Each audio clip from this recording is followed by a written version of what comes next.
At the bustling McCarran International Airport in Las Vegas, the air was thick with the hum of slot machines and the chatter of tourists rushing to their gates.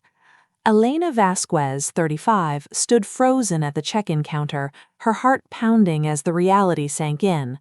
She'd come here with her parents, Maria and Carlos, and her older brother, Diego, for what was supposed to be a family reunion weekend.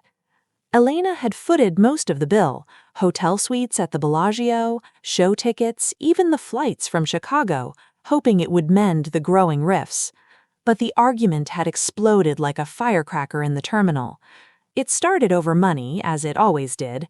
Diego's failing auto repair shop in the suburbs back home was bleeding cash, and her parents had been pressuring her to bail him out again.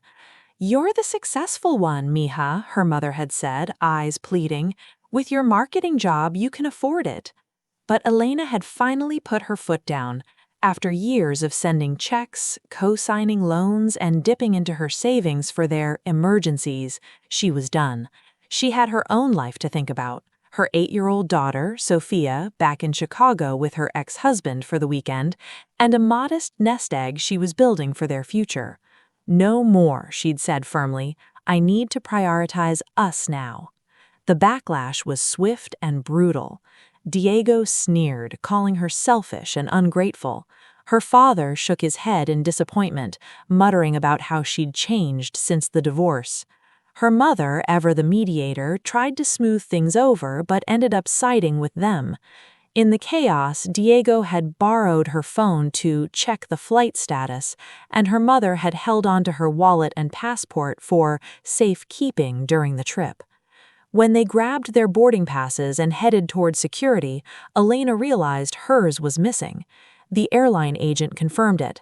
Canceled, no refund, no rebooking without payment.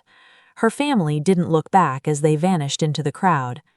Panic set in as she rushed to the help desk, explaining her situation in broken sentences. But without ID or funds, they couldn't assist. Security loomed, ready to escort her out of the restricted area. That's when he approached, a tall man in a tailored suit, exuding the kind of confidence that came from old money. His dark hair was neatly styled, and a subtle Rolex glinted on his wrist. He looked like he owned half the strip. "Pretend you're my fiancé," he whispered, leaning in close enough that she caught a whiff of expensive cologne. "My driver's pulling up outside. Trust me, they'll regret leaving you like this." His eyes, sharp and assessing, held a cold promise.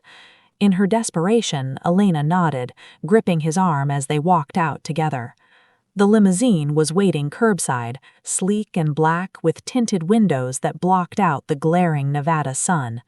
As they slid into the back seat, Elena's mind raced. Who was this man? What had she just agreed to? The driver, a stoic figure in a uniform, didn't bat an eye as he pulled away from the terminal. "I suppose I should introduce myself," the man said, his voice smooth with a faint East Coast accent. "Marcus Kane, 40. I own a few casinos here on the Strip and some properties back in New York. Saw your situation unfold at the counter. Resourceful, the way you didn't break down. Most people would have." Elena swallowed hard, clutching her small purse, the only thing they hadn't taken. Elena Vasquez, 35, single mom from Chicago. "Thank you for whatever this is. I don't even know why you helped." He leaned back, crossing his legs. "I need someone like you for a short-term arrangement. In 2 weeks, I've got a high-stakes investor meeting at my flagship casino. Big expansion plans, new hotel tower, entertainment complex. But my investors are conservative types. Rumors have been swirling about my playboy lifestyle since my divorce last year. They think I'm unstable, making rash decisions. A stable fiancé on my arm would shut that down." She pieced it together quickly.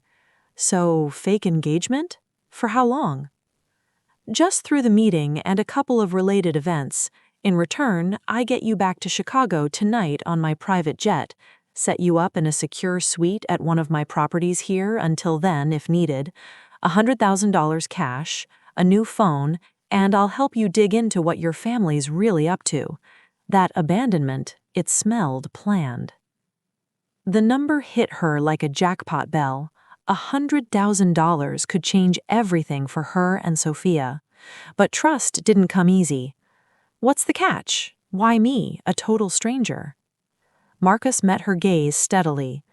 You're not an actress, you'd come off real. And honestly, I'm in a bind too. My ex-wife's brother's on my board, stirring up doubt with old tabloid stories. One bad investment post-divorce, and he's using it to push me out. This buys me time. His vulnerability surprised her. She thought of her own divorce 2 years ago, messy, draining, leaving her to rebuild alone while supporting her family. Deal, she said, extending her hand. They shook as the limo turned toward a private hangar. The jet was luxurious, with leather seats and a flight attendant offering champagne. Elena buckled in, exhaustion crashing over her.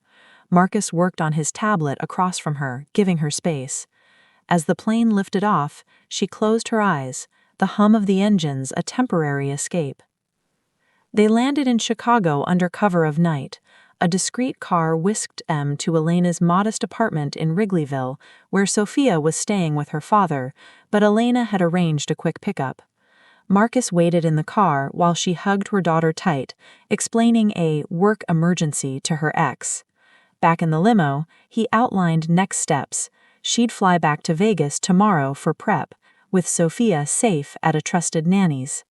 The suite at Marcus's casino was opulent. Views of the fountains, a king bed for her and a pullout for Sophia. A new phone waited on the nightstand. Elena dialed her cousin, Rosa, who'd always been her rock. Elena? Dios mio, your mom called hysterical, said you had a meltdown at the airport, stormed off accusing them of stealing. They're saying the divorce stress broke you, that you might do something reckless with money. Elena's lip tightened. That's a lie. They canceled my ticket, took my stuff. What else? Rosa hesitated. They're talking legal stuff, protecting you from yourself, something about conservatorship. Mentioned your grandma's lakefront property in Illinois. If you're unstable, they could manage it. The words iced her veins. The property, a cozy cabin on Lake Michigan, worth a fortune now, was her inheritance from Abuela, deeded solely to Elena for her hard work supporting the family. Forward everything they've sent you. Messages buzzed in, screenshots of emails, a concern list compiling her post-divorce therapy sessions, canceled plans, even vents about stress. It was a calculated narrative, twisting vulnerabilities into incompetence. Anger fueled her. This wasn't concern, it was a grab for assets. She marched to Marcus's adjoining office suite, showing him the evidence. They're building a case to take my inheritance. He scrolled, expression darkening. Sophisticated. In Illinois, conservatorships for adults need proof of incapacity, but they can petition temporarily. My lawyer, Victoria Hale, handles this stuff. I'll call her. Victoria arrived within hours, a no-nonsense woman in her 50s. She reviewed the docs. Thin evidence, but enough for a hearing. We'll counter with affidavits, financial records showing competence. File preemptive opposition. Marcus added, my situation's similar, board doubts from grief-fueled decisions. We're both fighting takeovers. As Victoria left, Elena dove into research on her new laptop, reading Illinois guardianship laws. Knowledge was power. She wouldn't be caught off guard again. Prep for the investor meeting ramped up. Marcus's team gathered in a conference room overlooking the strip. Elena jumped in, spotting inefficiencies in the agenda. Shift the demo earlier, hook them before lunch fatigue. The coordinator nodded. By day's end, she'd reorganized seating to foster deals, grouping allies. When a key investor emailed hesitations citing Marcus's instability, Elena drafted a response. Personalized, data-driven, highlighting recoveries. The pledge increased. Marcus pulled her aside. You're a natural, not just arm candy. Good, she replied. I'm here to win. Late nights blurred. Vendor negotiations, layout tweaks for the casino ballroom. Elena pushed for ambient lighting transitions, ensuring flow. Marcus opened up over coffee. Divorce hit hard. Rushed a venue buy that tanked. Brother-in-law's using it. Show fixes, she advised. Projections, adjustments. He incorporated her ideas. Rehearsals followed. Arm-in-arm entrances, casual stories of meeting at a Chicago conference, spilled coffee bonding. The night before, Elena walked the venue alone, checklist in hand. Back in the suite, gown fitted perfectly, emerald silk hugging her curves. Reflection showed strength. Sophia tugged her hand. "You look like a princess, Mommy." Elena smiled. This was for them. The investor meeting buzzed in the opulent ballroom, chandeliers glittering. Elena and Marcus entered, flashes popping. Guests mingled, deals simmering. Then Marcus's phone buzzed. A tabloid leak. Old Playboy rumors revived. Anonymous source, likely his brother-in-law, claiming recent flops. Whispers spread. Key investor, Texan mogul Harlan Brooks, cooled during talks. Elena intervened smoothly. "Mr. Brooks, Elena Vasquez, involved in projections. See these revisions? Risk mitigations yielding gains." He scrolled her phone. Doubt eased. "Let's discuss post-presentation." The event flowed. Lively bids, strong speeches. Harlan committed, with caveats. A win. In the car, Marcus loosened his tie. That leak was timed, gives him ammo for a board suit. Elena nodded. Needs stronger proof of stability. "Marry me, on paper. 1-year contract. Undeniable commitment." Terms flew. $300,000 more, asset protection, exit clause. They agreed. Days later, Vegas chapel. Simple. Witnesses only. Elena Kane on paper. Armor forged. The move to Marcus's Lake Tahoe retreat was seamless. Secluded cabin with mountain views, away from Vegas glare. Privacy for Sophia's school break. Focus on expansion. Elena's role grew. Market analysis for the tower, flagging wellness trends. Add spas, boost occupancy 15%. Architects adjusted. She refined guest flows, wider paths for events. Victoria updated. Family filed petition citing erratic post-divorce behavior. Elena compiled counters, job reviews, steady finances, testimonials. Marcus faced board escalation, papers claiming incapacity. Nights, docks spread, lake views. Elena organized defenses, audits showing recovery. Marcus confessed over wine. Divorce emptiness led to bad calls, staying busy over facing it. Frame as resilience, she said. Suggestions strengthened filings. Evaluators confirmed her fitness. Family learned of marriage via records, booked flights to intervene. Doorbell rang mid-morning. Victoria waited nearby. Parents and Diego entered, tension palpable. "You've lost it," Carlos said. "Marrying a stranger? Come home." "Maria, we're helping, your health fragile." Elena stood firm. By petitioning for conservatorship, that's control, not care. Victoria laid out docs. Petition weak, no diagnosis, just twisted old emails. Diego scoffed. "He's using you for his messes." "No," Elena shot back. "You're after Abuela's property." Flashback hit. Airport setup. Phone borrowed, wallet safe. Diego shifted. "We thought it'd make you see reason." Ultimatum presented. Withdraw petition, public retraction, or face countersuits. Maria gasped. "Sue family?" "Try me," Elena said. They left, Diego glancing back with regret. Door closed. Victoria, filing counters today. Marcus emerged, handled like a pro. Elena nodded, drafting complaint. Fraud, manipulation. Court ruled swiftly. Evidence overwhelmed petition. Dismissed. Noted property motives.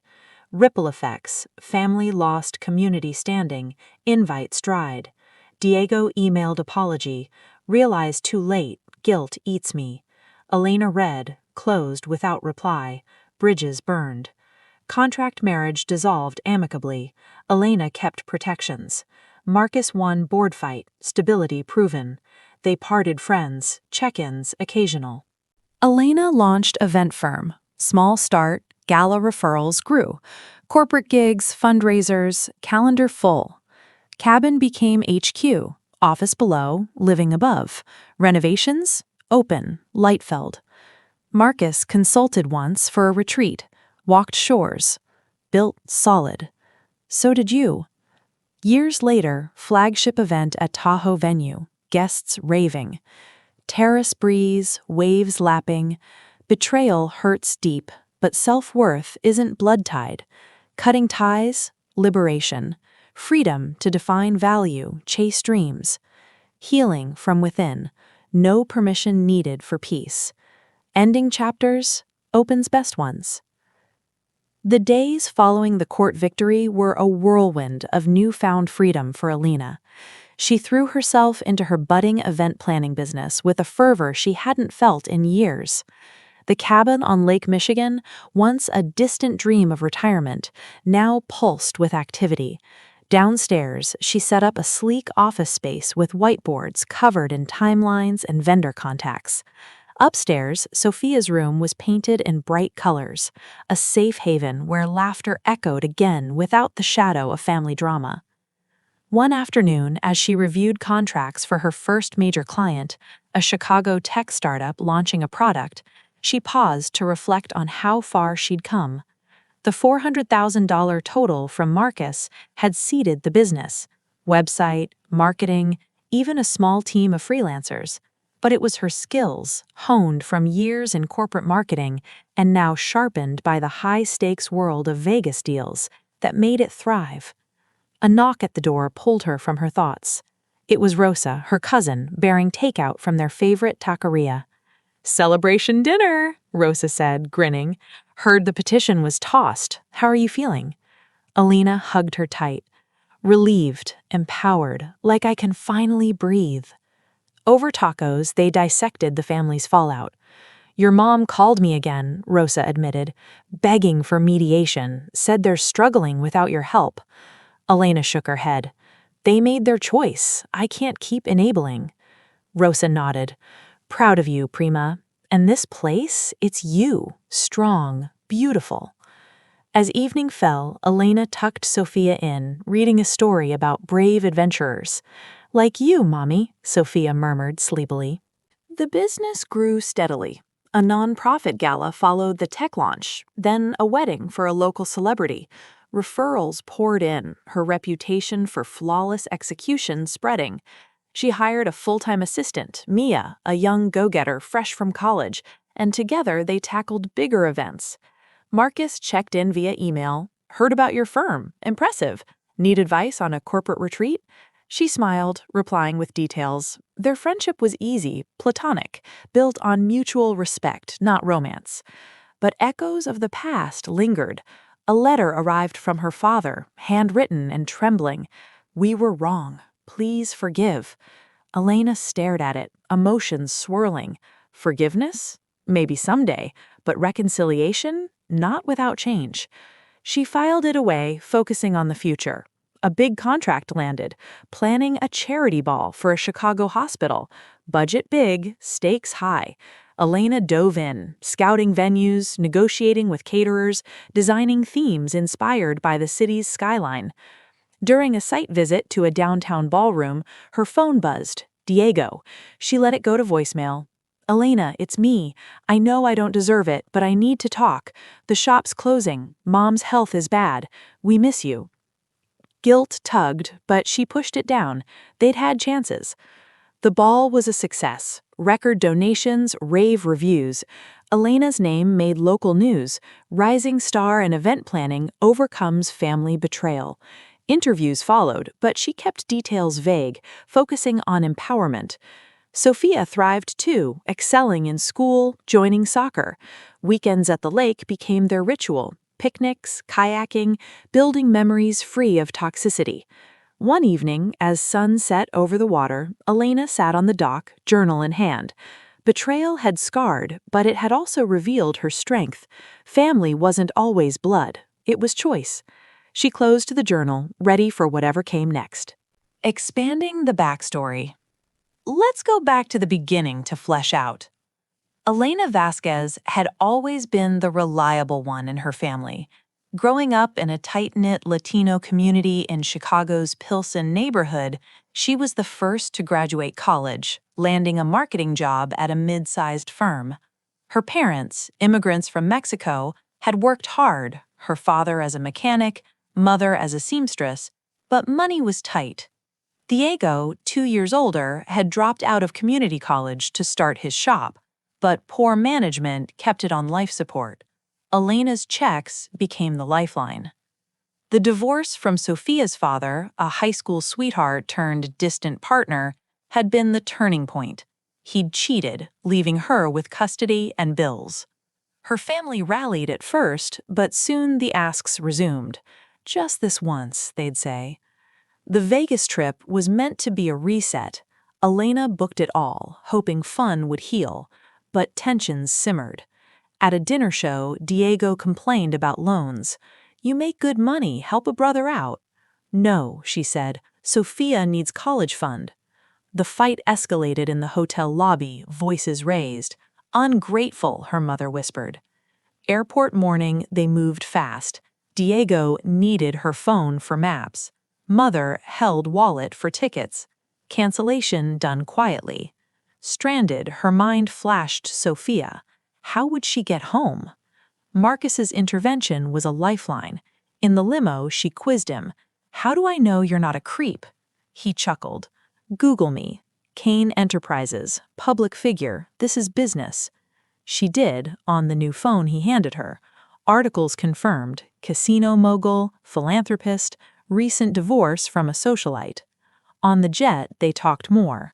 "My ex's brother Ethan is gunning for control, uses my partying image against me."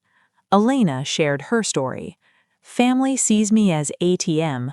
This conservatorship to grab the cabin, worth millions now for development."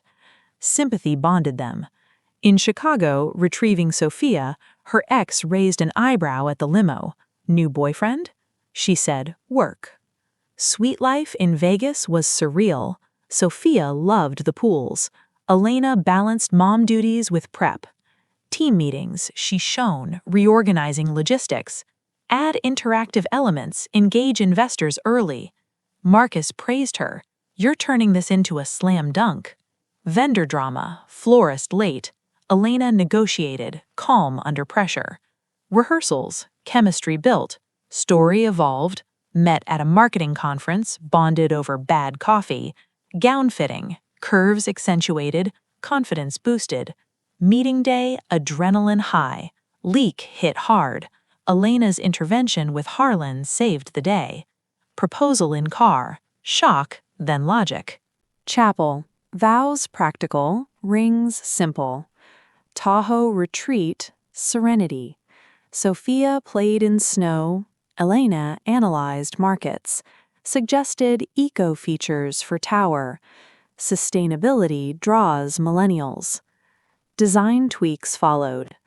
Legal updates, petition details, emails from therapy, stress as instability, counters filed, board for Marcus, similar claims, collaborative nights, wine, strategies. "Your input's gold," he said. Family arrival, confrontation intense, accusations flew. Elena's ultimatum landed. Aftermath, court win, family isolated. Apology emails ignored. Dissolution, clean. Business launch, grit paid off. Flagship event, triumph. Reflection on dock, liberation.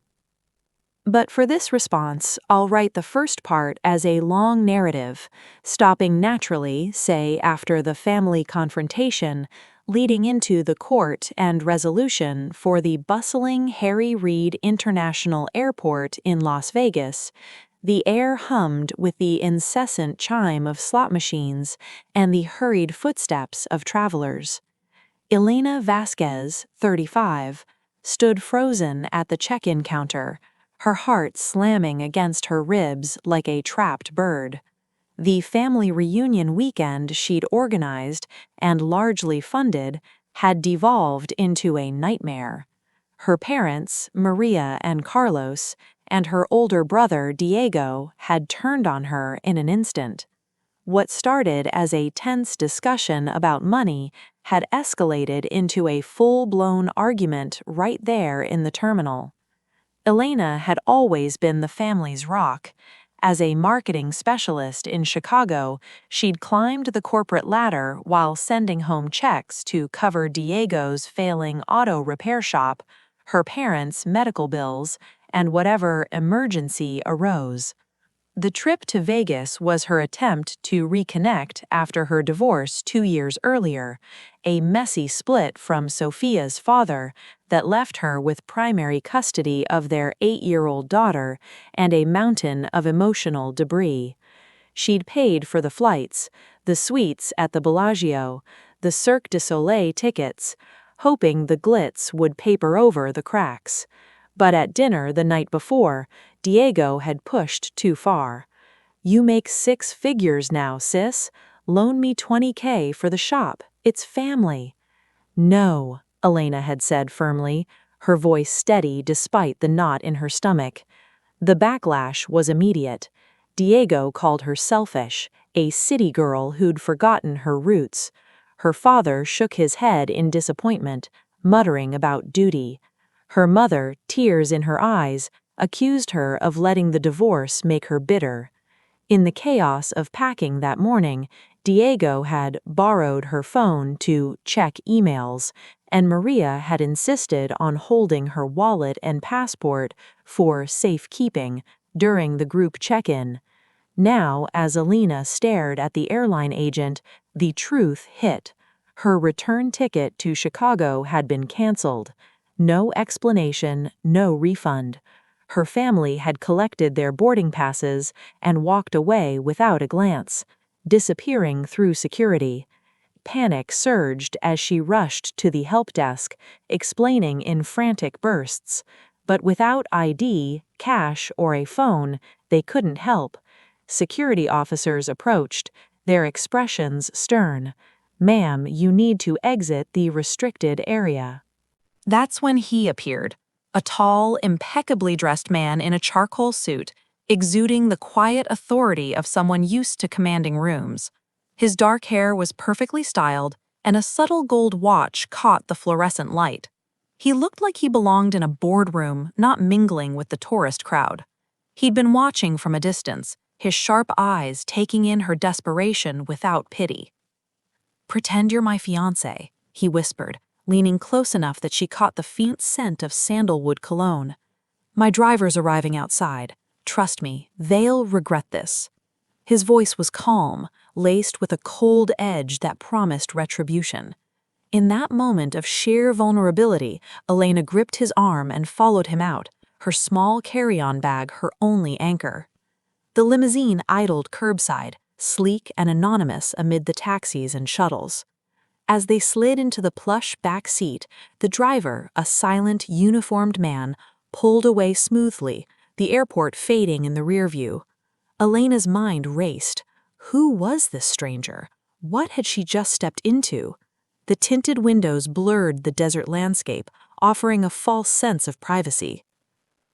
"I owe you an explanation," the man said, his tone measured with a hint of a New York accent.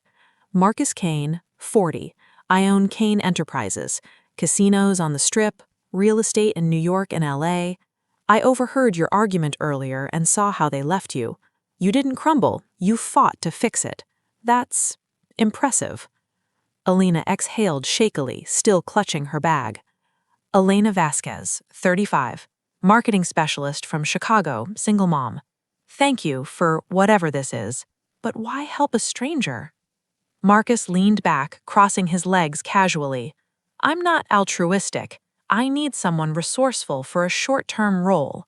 In 2 weeks, I have a critical investor meeting at my flagship casino. We're expanding, a new tower, entertainment complex, the works. But my investors are old-school conservatives. Rumors about my playboy lifestyle post-divorce have them spooked. They question my stability, worry it'll affect decisions. A fiancé, stable, grounded, would neutralize that. She pieced it together, her marketing brain kicking in. Fake engagement? For the meeting and events around it? Exactly. Believable, not scripted. In exchange, I fly you back to Chicago tonight on my jet, provide secure housing in Vegas if needed, $100,000 cash, a new phone, and I'll investigate your family's motives. That abandonment felt orchestrated. The sum staggered her, enough to secure Sophia's future, pay off lingering divorce debts. But caution held her back. Risks? Why trust me not to expose you? He met her eyes directly. Mutual confidentiality agreement, and I'm vulnerable too. My ex-wife's brother, Ethan, sits on my board. He's leaking stories about a post-divorce investment that flopped, building a case to oust me. This buys time for both of us. His candor surprised her. She thought of her own divorce, the betrayal, the loneliness, rebuilding while her family drained her. One condition, my daughter comes first. She's with her dad now, but I need to get her safe. Understood. Deal. They shook hands as the limo approached a private hangar.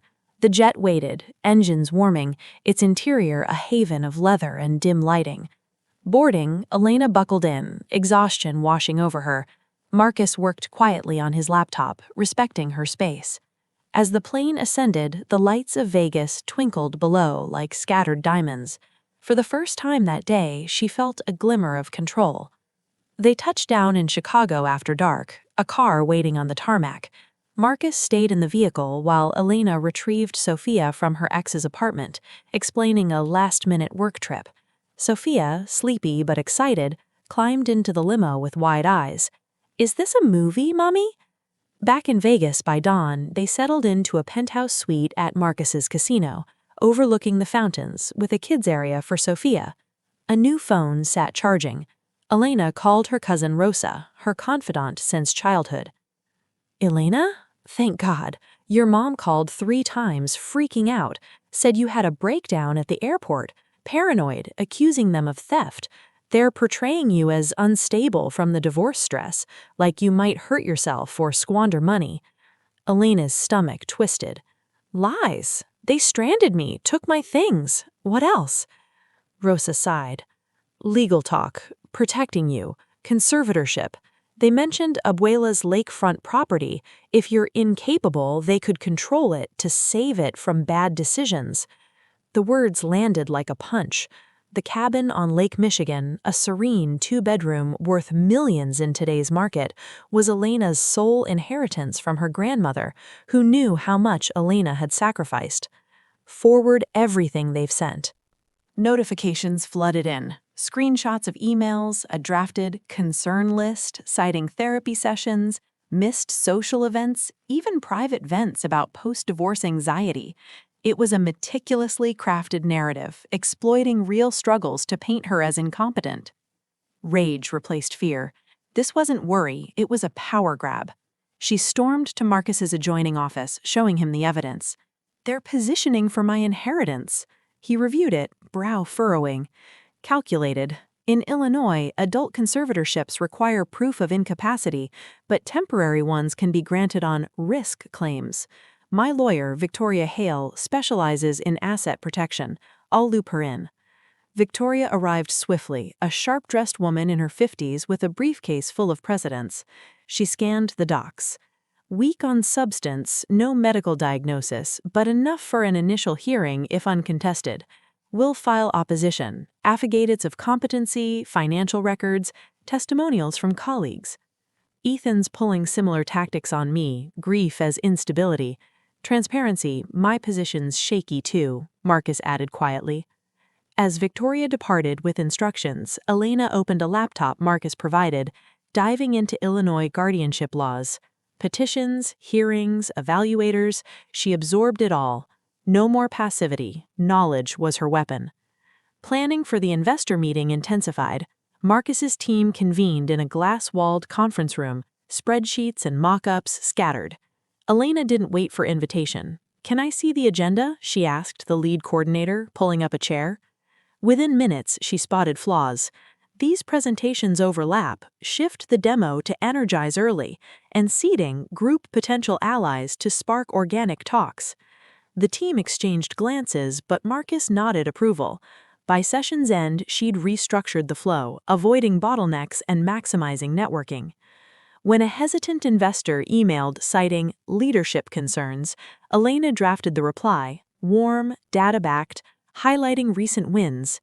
The commitment firmed up. Marcus pulled her aside later. "You're making waves. Indispensable." "That's the point. I'm not here to decorate." He chuckled, a rare, genuine sound. From then on, he included her in every call. She overhauled the ballroom layout, walking the space to optimize traffic, insisting on dynamic lighting, warm for mingling, focused for pitches. Late nights, over coffee in the suite while Sophia slept, Marcus shared more. "Divorce wrecked me. Rushed a venue acquisition that bombed. Ethan's weaponizing it as proof I'm unfit." Elena leaned in. "Counter with recovery data, projections showing corrections, new safeguards." He adopted her suggestions for board updates. Rehearsals became routine, arm-in-arm walks, fielding mock questions. Their backstory evolved, meeting at a Chicago marketing summit, bonding over spilled coffee and shared horror stories of bad campaigns. It felt natural, drawing subtle smiles from him. As deadlines loomed, Elena managed crises. A caterer balked at dietary changes. She negotiated smoothly. Florist delays? Handled with firm charm. Marcus deferred to her instincts, trust building. The night before, she did a solo walkthrough, checklist ticking off perfectly. Back in the suite, the gown, a shimmering emerald silk, fit like a second skin. Staring in the mirror, Elena saw resilience, not victimhood. Sophia twirled around her. "You look beautiful, Mommy, like a boss lady." Elena hugged her. Work had transformed survival into strength. The meeting buzzed in the grand ballroom, crystal chandeliers casting prisms on tuxedos and gowns. Elena and Marcus entered seamlessly, his hand light on her back, smiles practiced but convincing. Guests networked, deals simmering under champagne toasts. Then Marcus's phone vibrated. PR alert. A tabloid had dropped a hit piece, reviving Playboy rumors with an anonymous source. Ethan, no doubt, alleging recent flops signaled deeper issues. Whispers rippled, investors exchanging glances. Key player Harlan Brooks, a Texan oil magnate, withdrew during talks, body language closed. Elena excused herself from a donor group, approaching with poise. "Mr. Brooks, Elena Vasquez, part of the expansion team, heard about the waterfront projections. Thoughts?" He shook her hand warily. "Intriguing, but those articles raise flags." "Agendas at play," she said evenly, pulling up preloaded slides on her phone. "See these revisions? Post-adjustment metrics, positive cash flow this quarter. We're not hiding setbacks, we're fixing them." Brooks scrolled, interest peaked. "Not public yet. Soon, and we've added oversight clauses for partners." She pressed gently. 20% returns projected. Solid. He nodded. "Let's chat after the auction." The evening surged, bids soared, speeches landed, Harlan signed, with minor tightened terms. A victory. In the limo afterwards, Marcus loosened his tie. Ethan timed that leak perfectly, bolsters his board challenge, proof of doubt impacting deals. Elena gazed out at the neon blur. "The contract closed anyway." "Thanks to you," he turned fully. "But I need ironclad stability proof. Marry me, paper only, 1-year contract. Courts and boards see commitment, shared life." The proposal was pragmatic, weighty. Terms? $300,000 total compensation, continued project role, legal shields for your assets, exit anytime, control your narrative. She set boundaries. No public overreach, name choice post-dissolution. He agreed. Martin, his clerk, would draft. Days later, a quiet Vegas chapel. Fluorescent lights, simple vows, witnesses stamping papers. Elena Kane on certificate, a shield she co-forged. The shift to Marcus's Lake Tahoe retreat was effortless, staff unpacking while Elena focused on work. The modern cabin nestled among pines, glass walls framing snowy peaks and the lake's icy blue. Away from Vegas scrutiny, it offered privacy as media buzzed post-meeting. Sophia loved the snow, building forts while Elena joined strategy sessions for the tower. Her input deepened, reviewing market reports, flagging untapped trends. Wellness amenities, spas, yoga, could lift off-season by 15%. Marcus incorporated it, architects revising. She refined guest experiences, advocating flexible spaces for weather shifts. Seamless transitions keep high rollers happy. Victoria called with updates. Family filed preliminary petition citing erratic behavior, therapy notes, canceled plans as instability, thin but hearing possible. Elena gathered ammo, performance reviews, tax filings, client praises. File as counters, she instructed. Marcus's board escalated, Ethan's papers echoing claims, referencing the leak. Evenings turned collaborative, documents lit by firelight, lake views serene. Elena organized audits, framing recoveries. Marcus confessed over Coco. Divorce left voids. Busy work over grief led to mistakes. Highlight resilience, she advised, turn flaws into strengths. He wove in her ideas, filings robust. Evaluators cleared her fitness. Then news. Family learned of marriage via records, booking flights to save her. The doorbell echoed mid-morning, sharp against the quiet. The housekeeper announced them. Victoria waited in the wings. Elena faced them in the foyer, Carlos stern, Maria teary, Diego shifting uncomfortably. No embraces, just thick tension. "You've gone mad," Carlos said, voice low. "Marrying a stranger? Hiding here? Come home." Maria chimed, "Your health's fragile, mija. We're protecting you." "By conservatorship?" Elena crossed her arms. "That's about Abuela's property, not me." Diego muttered, "You're being manipulated." "No, you are the manipulators. Airport setup, phone borrowed, wallet safe, ticket canceled, deliberate." Victoria laid out evidence.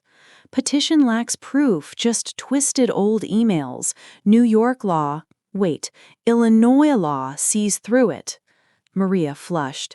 "He's using you for his problems." Elena held steady. "You're after control. Here's my offer.